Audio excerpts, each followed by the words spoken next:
10h. Madame, monsieur, bonjour et bienvenue si vous nous rejoignez sur Radio Côte d'Ivoire. Tout de suite, le journal. Il est présenté par Jérôme Kokou. Il énonce justement les titres. 6 millions d'élèves ivoiriens ont repris le chemin de l'école hier lundi. Pour le premier jour de rentrée, la reprise est timide. Nous ferons le constat avec nos reporters dans ce journal. Plus de 5 millions de kits scolaires pour les élèves de Côte d'Ivoire. Le top départ de la distribution a été donné hier à Boisflé par la ministre de l'Éducation nationale. Coût global de ces kits, plus de 10 milliards de francs CFA. Et puis en Allemagne, Angela Merkel quitte le pouvoir dans quelques jours. La chancelière fait ses adieux à ses voisins, mais son successeur à la CDU est en difficulté dans les sondages. Voilà pour le menu. Bonjour à tous et bienvenue.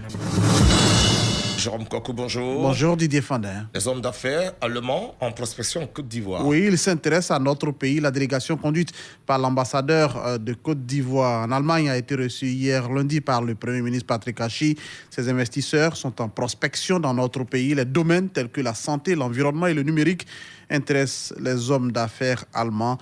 Écoutons son Excellence Philippe Mangou, ambassadeur de Côte d'Ivoire en Allemagne à sa sortie d'audience. Ces opérateurs disposent déjà de projets pour notre pays. Il est à souligner que des groupes tels que Golf, MedProtect, Authentique, Taber Solar ont débuté effectivement leurs activités en Côte d'Ivoire. Le dernier en date est le laboratoire d'analyse Das Leber qui a inauguré le 10 septembre dernier son unité de production de tests rapides Covid-19, SIS au Vitib à Grand Bassam. Cette activité est aussi la mise en application des pertinentes instructions du gouvernement ivoirien qui, à l'issue du séminaire relatif au programme de travail gouvernemental d'avril 2021, a inscrit au titre des priorités sous la section de la coopération, de la défense et de la sécurité l'intensification de la diplomatie économique aux fins d'une meilleure mobilisation des investissements étrangers. Général Philippe Mangou, actuel ambassadeur de Côte d'Ivoire en Allemagne. L'école a repris hier en Côte d'Ivoire. Oui, 6 millions d'élèves ont repris hier le chemin de l'école. La rentrée des classes 2021-2022 est donc effective sur toute l'étendue du territoire national. Mais pour le premier jour, c'est encore timide. Nos reporters ont sillonné quelques établissements ici à Abidjan, à Adjamé et au plateau notamment Sorosita. À l'école primaire publique cité policière d'Adjamé, les enseignants ont répondu présents à l'appel. Toutefois, ils n'ont pas manqué de faire savoir qu'ils étaient en attente du matériel didactique. Au collège Notre-Dame du Plateau, l'ambiance était plutôt bon enfant. Seuls les élèves des classes de 3e et terminale ont effectivement débuté les cours. Selon la directrice de cet établissement, 95% des élèves étaient dans leur salle de classe. C'était la prise de contact aujourd'hui, les consignes pour l'année. Donc, ils sont venus aujourd'hui. Tous ceux qui interviennent en classe de terminale étaient tous là aujourd'hui. Nos impressions sont bonnes. Nos attentes ont été satisfaites parce qu'on attendait les élèves de 3e et de terminale dans leur ensemble. Mais comme on le dit, à 95%, ils ont répondu. Ceux qui n'étaient pas là aujourd'hui, c'est ceux qui ne se sont pas encore inscrits en fait.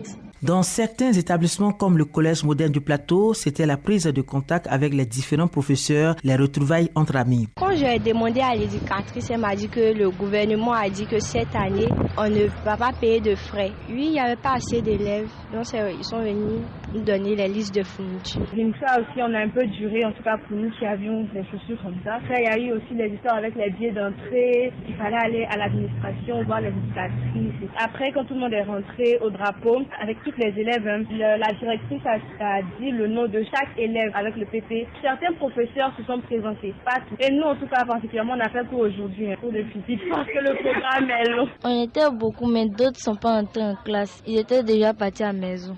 Ils se sont présentés. Cette année, ce sont près de 6 millions d'élèves qui retrouvent le chemin de l'école. Le thème de l'année académique est « Soyons des citoyens responsables pour une école de qualité ». Sorosita, l'école a aussi repris à Korogo. Kwasi nous apprend que dans la plupart des établissements visités, les chefs d'établissement sont à pied d'œuvre pour respecter la décision de la ministre de l'Éducation nationale. Son reportage.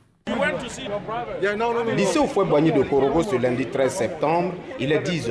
L'établissement grouille de monde. Devant le bureau des éducateurs, on assiste à des va-et-vient incessants. Ndri Assouma enseigne l'anglais ici. Le lycée Fouboigny est un établissement d'excellence. Les professeurs ont déjà récupéré leur emploi du temps. J'ai 6 classes, le niveau 4e, niveau 2e et niveau 1er. Dès demain déjà, nous commençons déjà les... Sa main droite posée sur l'épaule gauche de sa camarade, une jeune fille exprime sa joie de reprendre les cours. Koulibaly Zatia Salimata, 3e set. Je suis heureuse de voir aussi ce qui se passe en classe de 3e et puis aller l'année prochaine en seconde. Les élèves semblent pressés de copier leur première leçon. Ils peuvent compter sur leur proviseur. Sommet Yiyo a pris toutes les dispositions pour une rentrée en douceur, mais rigoureuse, dans le strict respect des décisions de la ministre de l'Éducation nationale et de l'alphabétisation. On a distribué les emplois du temps. Nous sommes en train d'appliquer ce que Madame le ministre nous demande, à savoir ne rien prendre avec les élèves. Les éducateurs ont reçu également les emplois du temps de classe. Ici, nous avons commencé. Notre randonnée s'achève au centre de formation professionnelle de Korogo. La rentrée est timide, certes, mais pas de souci à se faire. Soro Salifou appelle les parents d'élèves à presser le pas. Tout le personnel administratif est là. Quelques stagiaires sont arrivés également. Tous les documents pédagogiques sont disponibles pour démarrer effectivement les cours. L'engagement a été pris par la plupart des chefs d'établissement que nous avons rencontrés. Dès ce mardi, aucune absence ne sera autorisée dans les rangs des enseignants. La rentrée des classes, c'est bel et bien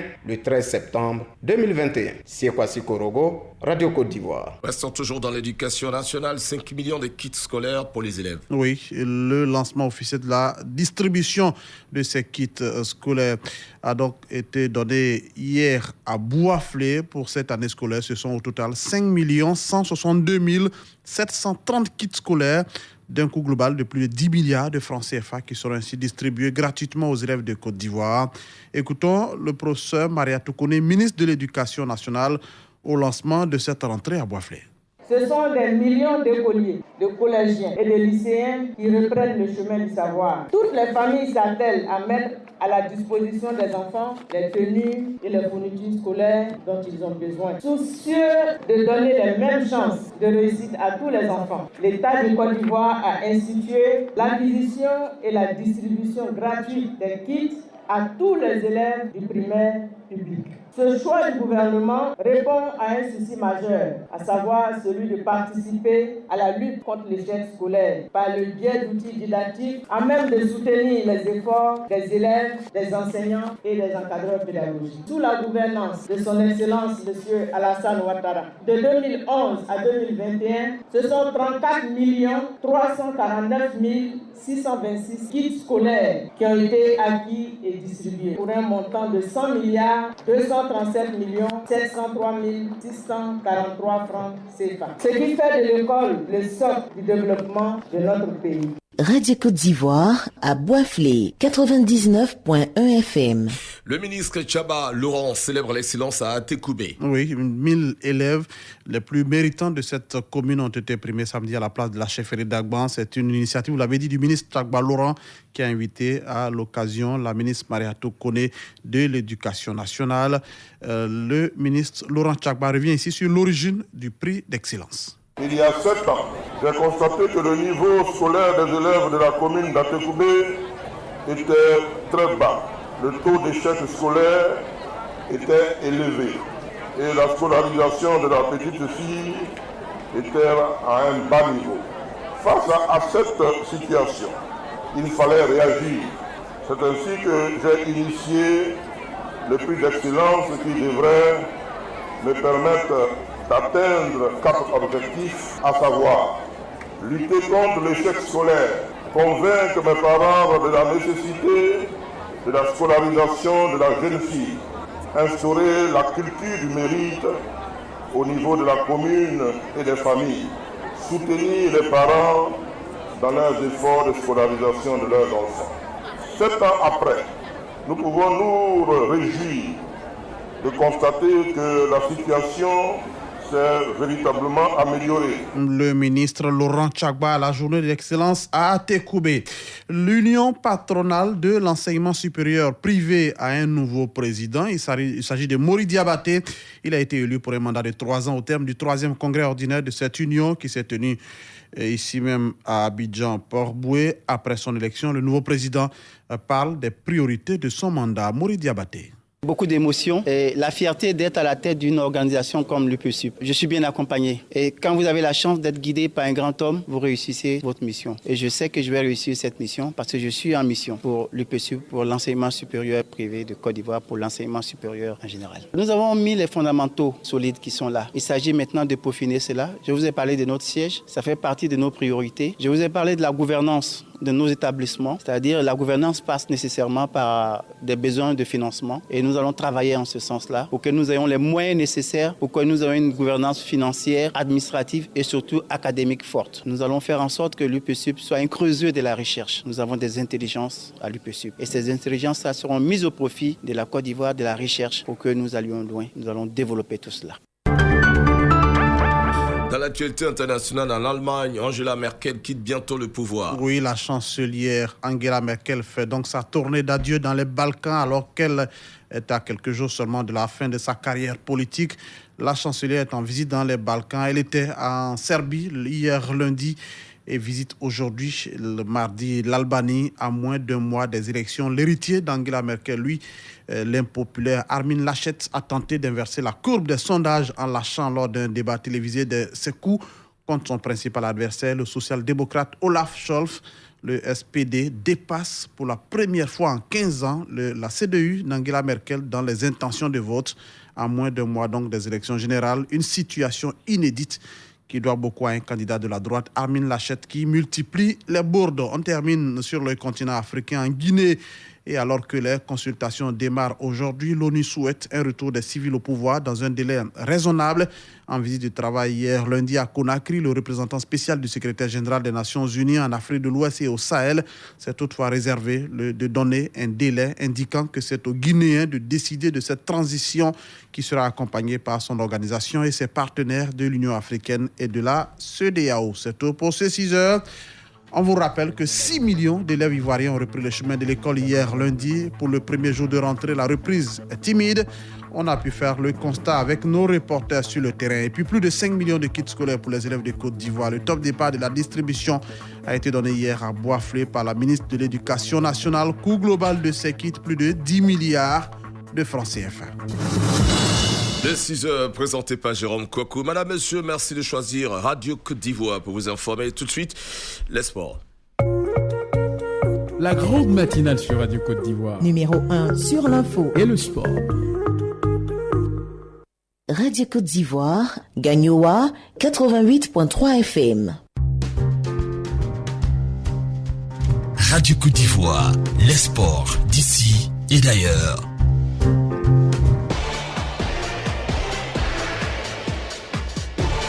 Le journal des sports. Serge Dacoury. Fidèle Ponce, bonjour Serge. Bonjour Didier, mesdames, messieurs, bonjour.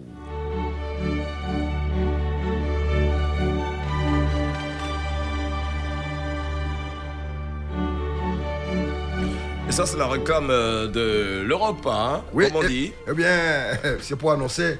Eh bien, comme vous savez, la Ligue des Champions. Ah oui, j'aime bien cette musiquette. Football, on va commencer justement en international avec la première journée de la phase de groupe en Ligue des Champions européenne qui s'ouvre aujourd'hui. Oui, la célèbre compétition européenne avec la musiquette que vous avez entendue va résonner sur plusieurs stades européens aujourd'hui et demain avec au menu 8 rencontres pour ouvrir cette première journée de la Ligue des Champions. Dans ce groupe E, ça sent la poudre avec une affiche de finale. Du côté de l'Espagne, au Camp Nou, le FC Barcelone reçoit le Bayern de Munich. C'est une affiche de 2 cadors du football européen qui ont remporté déjà plusieurs fois cette épreuve. L'autre position dans ce groupe F, met en lumière le Dynamo de Kiev qui sera face au Benfica de Lisbonne. Les autres confrontations du jour, Young Boys de Ben face à Manchester United sans Edison Cavani blessé avec la sélection uruguayenne lors des matchs internationaux. Le FC Séville d'Espagne sera face à Salzbourg, club autrichien. Le club français de Lille, champion en titre, mal en championnat en ce moment, reçoit du côté de leur stade Paul Pierre Mauroy, le leader de la Bundesliga à Wolfsburg. Le tenant du titre, les Blues de Chelsea, de Thomas Tuchel, reçoivent les Russes de Zenit Saint-Pétersbourg. Le club suédois de Malmö sera face à la Juventus. Et l'Espagne avec Villarreal face à un club italien, l'Atalanta de Bergame. Demain aussi, il faut annoncer que ce sera la suite de cette Ligue des Champions avec des matchs explosifs comme l'équipe de le Real Madrid de Carlo Ancelotti, qui sera face à l'Inter de Milan. Et la magie du PSG, Messi, Neymar, Mbappé sera en Belgique pour y affronter le FC Bruges. L'international ivoirien, vous l'avez certainement évoqué plus haut, capitaine des éléphants, Serge Aurier n'a plus de club depuis quelques moments. Serge Aurier, capitaine des éléphants, n'est plus un joueur de Tottenham. Arrivé en 2017 du côté de l'Angleterre en provenance du PSG, l'international ivoirien est tombé d'accord durant le dernier mercato avec le club londonien pour résilier son contrat un an avant le terme. Serge Aurier a disputé avec les Spurs de Tottenham 114 matchs pour 8 buts marqués et 18 passes décisives. Le joueur de 28 ans se retrouve sur le marché du transfert depuis le mercato dernier, il y a quelques semaines. Toujours au micro de nos confrères des médias étrangers, Serge Aurier, sans club en ce moment, en profite pour lever un coin de voile sur sa prochaine destination.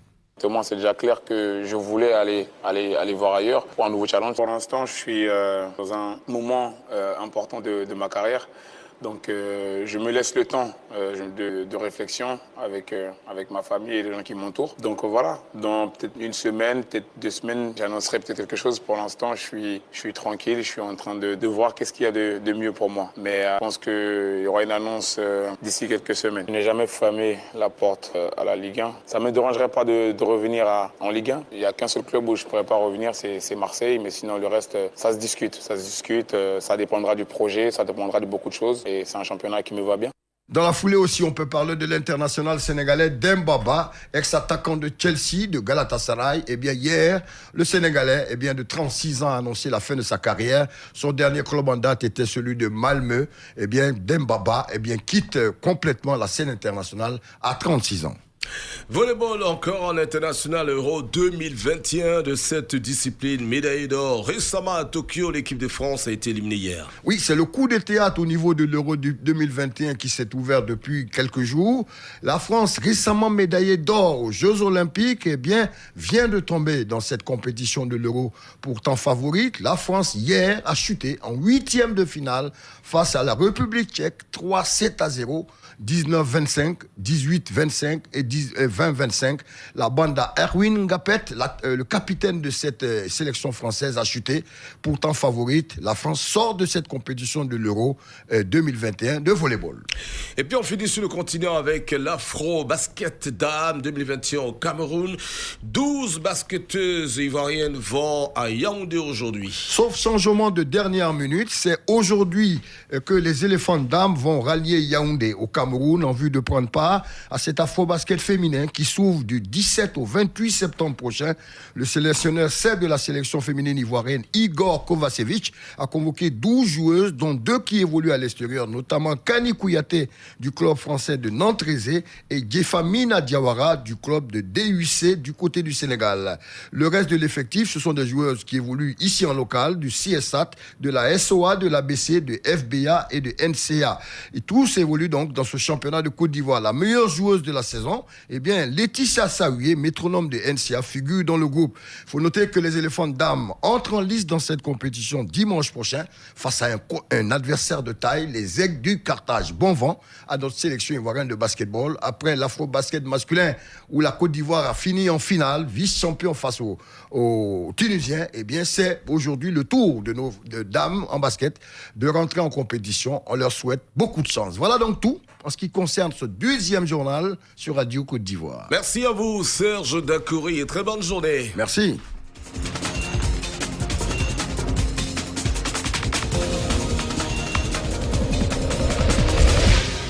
Nous en arrivons à notre invité. La désinformation et les fake news, des informations fallacieuses, prennent une ampleur de plus en plus importante à l'échelle mondiale, ampleur encore exacerbée par l'omniprésence des téléphones portables et des réseaux sociaux. Conscient des risques d'un tel phénomène pour la démocratie, l'Union nationale des journalistes de Côte d'Ivoire a décidé d'agir. Cette structure a décidé de jouer sa partition. Pour ce faire, elle vient d'installer un comité régional de la liberté de la presse dans le GAN. Ce comité aura pour but de lutter contre la désinformation. Jean-Claude Koulibaly est le président de l'UNJCI. Il est l'invité du jour. Il a été reçu par Gervais Armani. L'invité du jour. Jean-Claude Koulibaly, bonjour. Bonjour.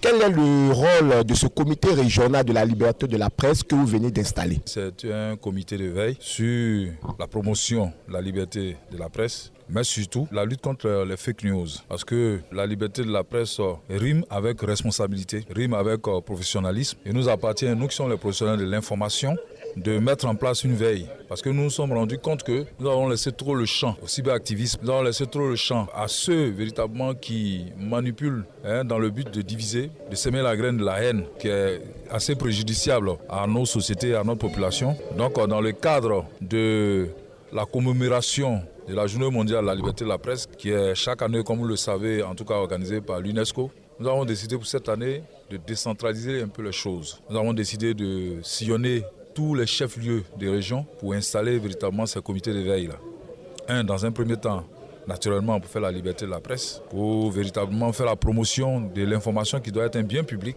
comme l'indique le thème de la célébration de la liberté mondiale de la presse de cette année. Et puis deux, surtout, de mettre en place, si vous voulez, c'est que, comme je l'ai dit, une vigilance. Une équipe en place composée de plusieurs acteurs de la société et de journalistes pour lutter contre tout ce qui est fausse nouvelle. Fausse nouvelle parce que nous savons que les populations les plus vulnérables par rapport aux fausses nouvelles, ce n'est pas les cadres qui sont à Abidjan, ce n'est pas l'élite qui est à Abidjan, ce n'est pas véritablement les intellectuels, ce n'est pas les étudiants, ce n'est pas ceux qui ont au moins ce qu'on appelle une formation intellectuelle, ce ne sont pas eux, mais ce sont nos parents qui sont au village. Ce sont nos parents qui sont dans les villes, ce sont les populations de l'intérieur. C'est à ceux-là qu'il faut essayer de donner les rudiments, leur montrer comment il faut lutter contre les fake news. Comment cela va se passer? Tout simplement, au plan local, on parle de la ville par exemple de Gagnoa aujourd'hui. À Gagnoa, si par exemple il y a une information qui vient de Gagnoa et que cette information n'est pas vraie du tout, c'est une information qui est basée sur les rumeurs ou sur la manipulation de l'information, ça peut être une désinformation, une intoxication en tout cas volontaire, le comité de veille local prendra les choses en main pour indiquer sur les réseaux sociaux que cette information qui émane de la région de Gagnoa n'est pas du tout vraie. Parce que, voilà, avec des arguments bien précis, à l'aune des faits, dit pourquoi cette information n'est pas vraie. C'est vrai qu'à Abidjan, avec certaines fêtières comme le REPELSI, comme le PNCI, c'est-à-dire que tous ceux qui travaillent au niveau du numérique, il y a ce monitoring-là qui existe. Mais nous voulons aller plus loin, installer ce monitoring au plan local, avec l'aide de nos partenaires que sont le Conseil national des droits de l'homme et que sont aussi les préfets, les autorités religieuses et politiques administratives, relayer tout ce qui n'est pas avéré, tout ce qui n'a pas été vérifié au niveau des faits. Et puis, dès que ça apparaît sur les réseaux sociaux, le comité se met en veille pour dire que cette information qui vient de Gagnoa n'est pas du tout vrai. Alors, Monsieur le Président, est-ce qu'il existe des tests pour réprimer les auteurs des fake news? Oui, bien entendu, il existe des tests. Il y a la nouvelle loi, la loi sur la presse de 2017, réprime, je dirais même durement, les auteurs des fake news. Ça va des amendes jusqu'à des peines privatives de liberté. Vous avez constaté que ces derniers temps, beaucoup de cyberactivistes, beaucoup véritablement de tous ceux qui incitent à la haine, à la violence, tous ceux qui incitent véritablement au trouble à l'ordre public sont de temps en temps convoqués par le procureur de la République et si les faits sont avérés, en tout cas ils sont condamnés. Donc sur la base véritablement de la nouvelle loi sur la presse. Jean-Claude Koulibaly, je rappelle que vous êtes le président de l'UNJCI. Nous sommes au thème de notre entretien. Est-ce que vous avez un appel à lancer à la population? L'appel que nous lançons à la population, c'est de faire confiance d'abord aux comités de veille qui seront installés dans les différentes villes, surtout les chefs-lieux de région. On fait confiance, leur donne les moyens. Ils sont à leur disposition, ils sont là vraiment pour traquer tout ce qui est fausse information. C'est à elles, par exemple, aux populations, de saisir ces comités-là pour qu'elles puissent les aider dans leurs tâches d'arbitre et de gendarmes des fausses nouvelles, des fake news. Je vous remercie. Merci. 6h24 à Abidjan, madame, monsieur, ainsi prend fin la première session d'information sur Radio Côte d'Ivoire. En attendant une autre section à 7h, je voudrais vous donner le sujet de la parole interview, puisque tout à l'heure, il y aura débat sur le coup de 6h30. Bonne nouvelle pour la Côte d'Ivoire, le groupe énergétique italien Eni a déclaré récemment avoir fait une importante découverte de pétrole au large de la Côte d'Ivoire. Selon l'entreprise, ce gisement pourrait contenir jusqu'à 2 milliards de barils. Que vous inspire cette découverte de l'or noir sur le continent, sur le territoire ivoirien? Adama Makako sera avec vous dans quelques instants pour vos avis et commentaires. N'oubliez pas les numéros de téléphone, je vous les donne: 27 20 21 44 48.